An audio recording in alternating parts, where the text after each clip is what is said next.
Est-ce que vous savez d'où vient cette fameuse trace dans le dos d'Archéomir et d'Archéodongue? Non? Alors reste un peu sur cette vidéo, je vais t'en dire un peu plus.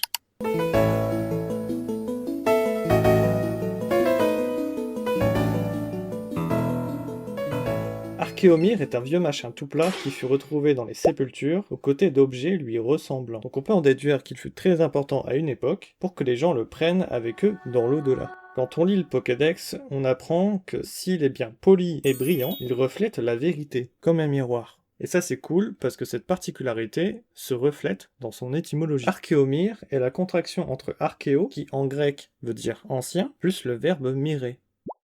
Pour ce qui est de la marque dans son dos, on va en apprendre un peu plus en étudiant archéodongue. Étymologiquement, archéodongue est la contraction entre archéo plus dong, l'onomatopée d'une cloche. Car oui, archéodongue ressemble bien à une cloche, mais plus précisément au dotaku. Des cloches trouvables au Japon, sur lesquelles plusieurs symboles sont représentés, et surtout les thèmes de la faune et la flore, ainsi que la culture des sols. D'où la présence de cette feuille sur les deux Pokémon dont on parle aujourd'hui. Archéodon serait un Pokémon qui apporte la pluie, qui est très important pour la culture. En japonais, Archéodon s'appelle Dotakun, et c'est la contraction entre Dotaku, qui est donc la cloche, plus l'onomatopée don-don, qui est en fait le bruit d'une percussion. Sur ce, j'espère que la vidéo vous a plu. N'hésitez pas à me dire en commentaire le nom d'un Pokémon que vous souhaitez que je réalise pour la prochaine vidéo. C'était Quentin Dino, ciao!